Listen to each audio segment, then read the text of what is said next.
नमस्कार सांग माने जय जगन्नाथ स्वागत जनाऊँ मोर आ गोटे लंग वीडियो को मु आज रोही माछ आंब भेंडी देकी झोल बनैबी आउ केमिति कौन बनैबी आपण मानकु सब देखैबी। चलंतु वीडियोटी को आगो को नेबा। सांग माने मु एठी प्रथमे भात बसे देइची एबे जिबा माछ झोल पाखकु। तो माछ झोल पई मु प्रथमे आंब भेंडी बैगण को लूण हल्दी दे सिझे देइची। आउ एपटे जीरा सोरिष रसुण सुखिला लंका पियाज को पेस्ट कर देइची। भेंडी आंब सिझी गला परे ताको आ गोटे पात्र को रखी सेई करेरे पियाज भाजी के मसला पेस्ट को दे देइची।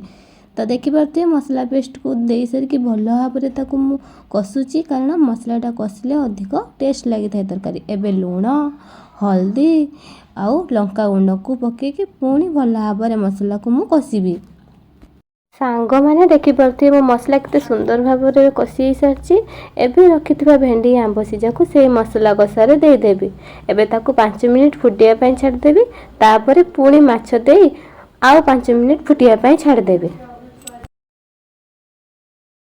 सत कथा हेउची सांग माने मोर जणे 9 वर्षर पुतुराटी मो वीडियो शूट करूची। कोटा शूट करूची तो कोटा करूनी जोटा भूल थिबो मते क्षमा करि देबे। तो एबे मोर तरकारीटी भल भाबरे फुटी हे जाईची। एबे रखिथिबा माछ को मो सेई तरकारी रे दे देबे आउ पुणी ताको 5 रु 6 मिनिट फुटिया पई छाड़ देबे। एटा होची रोही माछ। आपण जे कोनसी देसी माछ आंब भेंडी देकी एमिति बनै परिबे।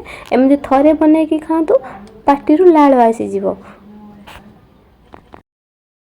तो एबे मो तरकारी भल भाबरे फुटी हो जाइछि आ रेडी मध्य हो जाइछि। मो आंब भेंडी झोल आपण मानकु केमिति लागिला कमेंट रे निहाती जणाइबे। आउ रुह कुआडे जाउछो मो लाइफ स्टोरीटा टिके सुनि खिचो। मु मो गेलीमा पई मो झियो पई ए यूट्यूब चैनल टा खोलिछि। आशा करूछि आपण माने गेलीमा झियो को बहुत सारा स्नेह भल पाइबा देकी आगो को नेबे। आशा करूछि आज वीडियो आपण मानकु निहाती मनोरंजन करथिबो रहउछि। जय जगन्नाथ।